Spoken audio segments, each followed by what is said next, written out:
This clip was recorded for the UK Wine Show. For more information about the UK Wine Show, you can go to www.ukwineshow.co.uk. Hi, I'm here with Jamie Goode, the author of The Wine Science, and man who knows a wee bit about faulty wine. How are you, Jamie? Yeah, I don't know if I like being described that way. I tend to avoid faulty wine, actually. Yeah, so it's not as if I seek it out. I've had a few bottles of it, so I'm sort of quite interested in it. Faulty wine is a problem in the industry, and it seems to be a problem that's growing more and more, whether it's because of more fault or whether people become a bit more fussy about the faults. What's your opinion on faults, just as an overview first?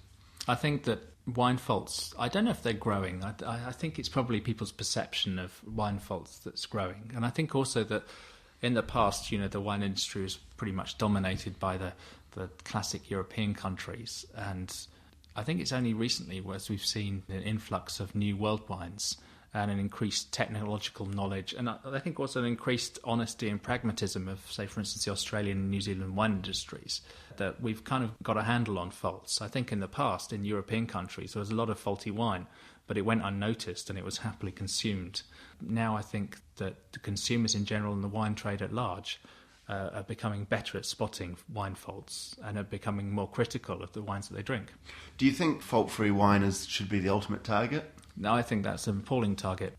If wine quality is defined by an absence of faults, then I think you're in real trouble. Got a one-way ticket to boring wine then. I suppose the issue for me when I look at it is sometimes a fault can be considered a fault. Let's take an example, Brettanomyces. Sometimes you might say, well, that's a fault, but if it's on small level in the wine, it might be considered character enhancing. Yeah, that's elastic band isn't that bad.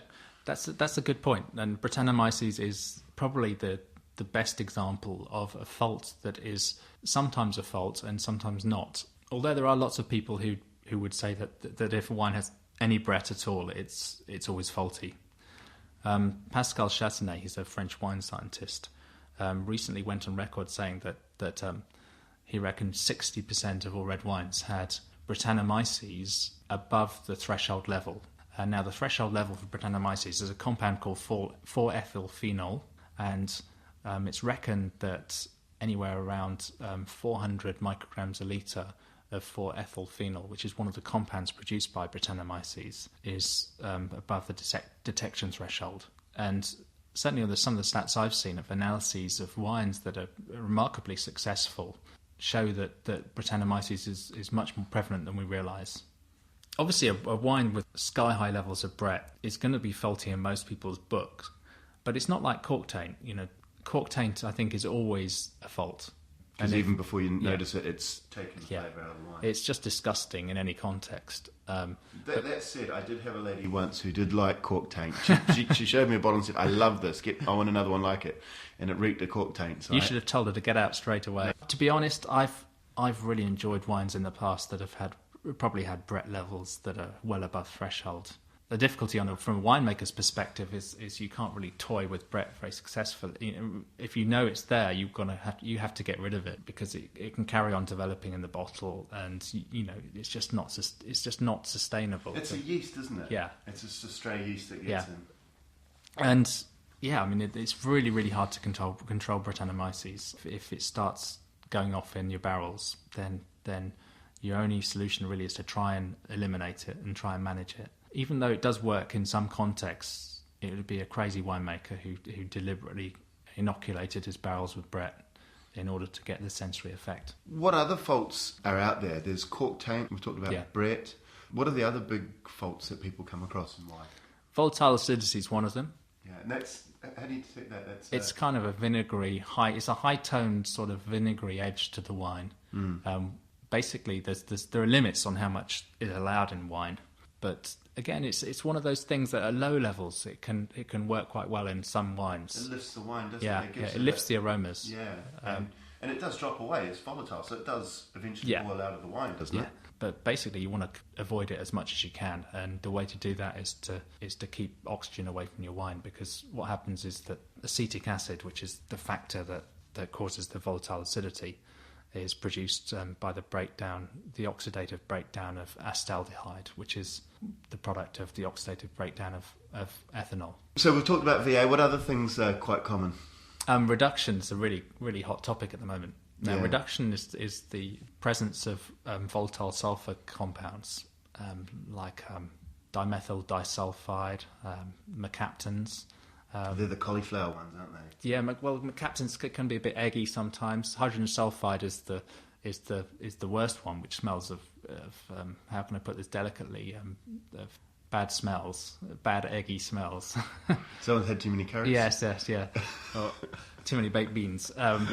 No, hydrogen sulfide's very smelly, but the other sulfides, like as I say, like the dimethyl disulfide, mercaptans, which are also known as thiols. These are compounds that in some wines at certain concentrations really add to the aroma. In fact, the varietal character of Sauvignon Blanc depends to some degree on the presence of these sulfur compounds. Mm-hmm. Yet at higher levels they're considered to be a fault. And one of the reasons this is such a controversial topic is because when you keep wine in the absence of oxygen, what happens is that the redox potential changes such that it encourages the formation of these smelly sulfides and mercaptans.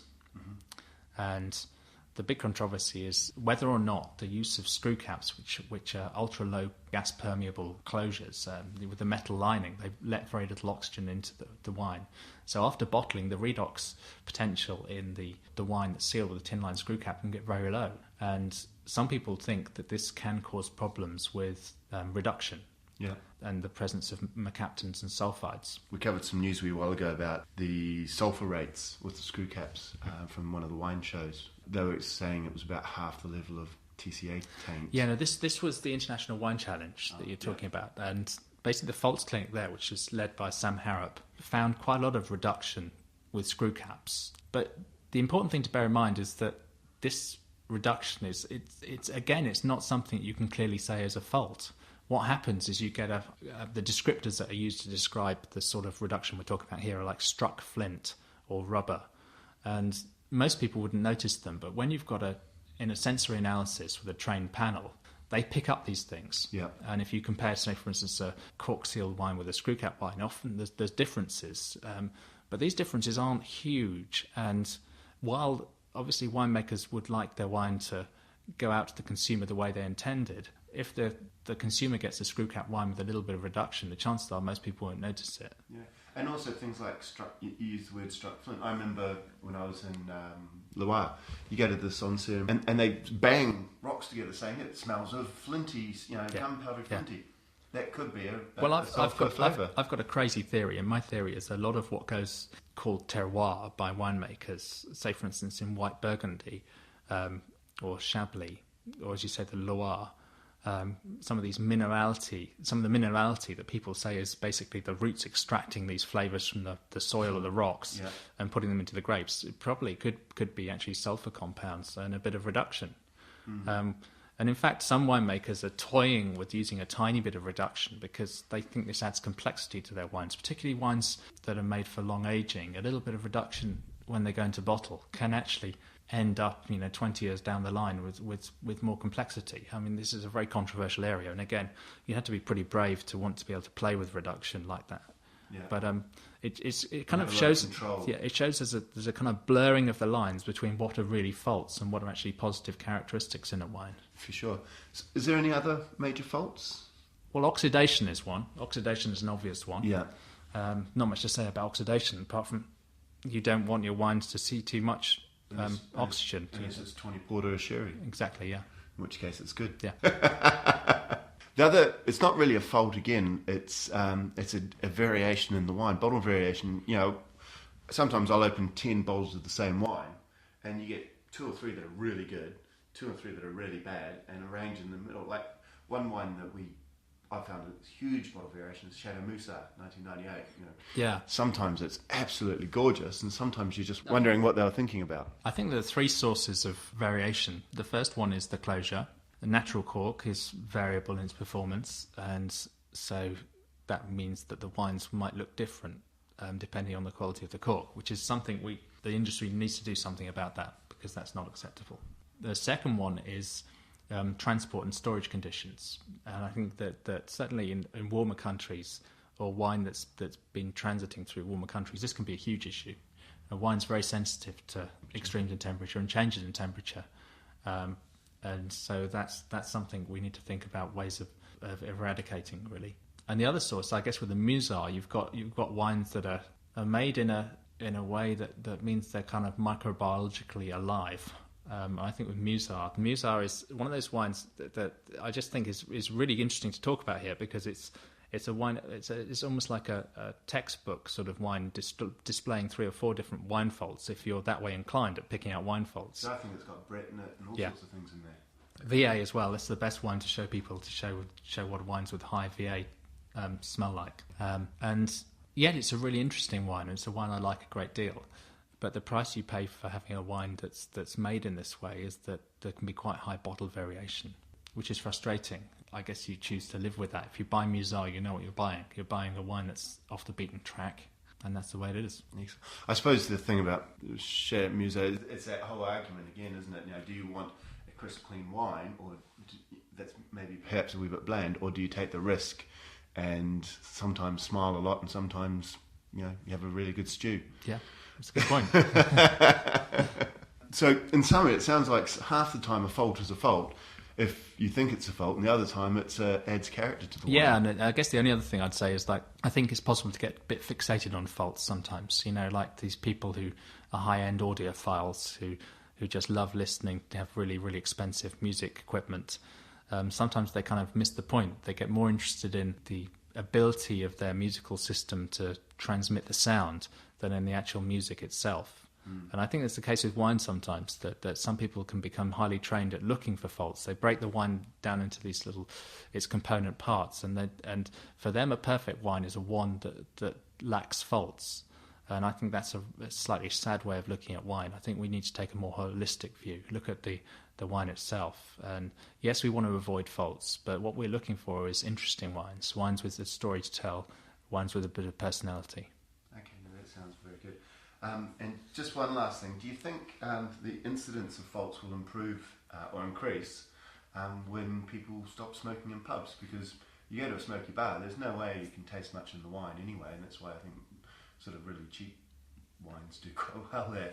I'm as a wine buff, I'm quite enthusiastic about bars becoming smoke-free, because I can actually start drinking some expensive wines in bars and pubs, because there's no point at the moment because you can't taste it. Yeah, I tend to kind of drink beer in pubs, but I see your point. I take one look at the wine list and go, I'll have a pint. Yeah, I think it's another interesting aspect, is that most people are missing faults all the time when they do occur. I think that actually they're probably the taking a slightly different view of it, the biggest fault in most wines today is blandness, or the fact that they're boring, or lack of personality. But that's just my take on it. Oh, thanks very much, Jamie. That's been great. You're welcome. Cheers.